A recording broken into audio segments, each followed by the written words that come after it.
اجي نشوفوا واحد الحاجه اللي بالنسبه لي كنعتبرها مهمه جدا وكتخلي واحد الاثر كبير في التجربه ديالك، اللي هي الصباط ديالك ولا اش لابس في رجليك. الصباط اللي كنلبس في الصيف هو هذا لا سبورتيفا. نقول لكم الحوايج مناش مصنوع، الفوق ديالو مصنوع من الجلد، فيه غورتكس تكنولوجي، يعني تقدر تعس في الماء فين ما كنتي، راه غارونتي رجليك غتبقى ناشفه.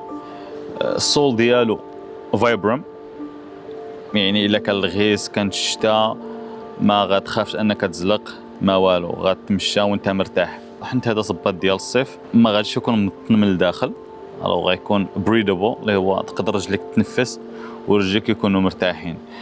المره الاخرى لبستو كان الشتاء الصراحه، ودزت من الواد وعسفت في الواد التراخ كامله، وانا كندوز من الواد رجليا بقاو ناشفين نهار كامل، وكي قلت لكم التراخ كان فيها الغيس بزاف. وصراحه الفايبرم ولا الصول ديالو كان مزيان. واحد النصيحه غنصحكم، الا كنتي باغي تبدا الهايكين والكامبين، حاول ما تاخذش سبرديله، خذ صباط. واخا السبرديله ما عرفت كي تكون، خذ صباط. علاش؟ فاش تكون في الجبال لانكل ديالك خصو يكون مبروتيكتي مزيان، والسبرديله نورمالمون ما غاديرش هاد المهمه هادي. داكشي علاش خاصك صباط اللي يكون طالع، اللي يقدر الشوفيه ديالك تكون محبوسه ومشدوده مزيان.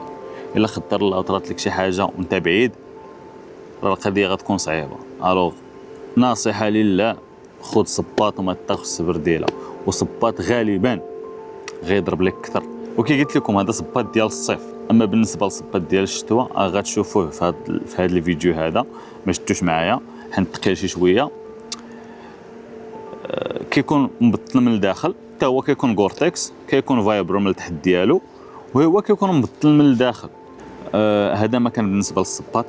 واحد الحاجه اخرى حاشاكم، هاد اللعيبه اللي لابس في رجليا، واش تبان لكم ولا لا؟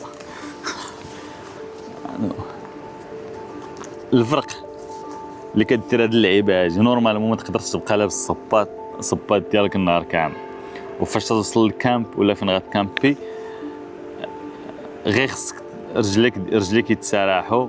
الوغ احسن حاجه تقدر دير هي انك تشري شي حاجه بحال هادي خفيفه ومريحه الصراحه الله. وكي قلت لكم كدير واحد الفرق اللي هو كبير، كتحس برجليك مرتاحين بزاف. ويا اللي لابس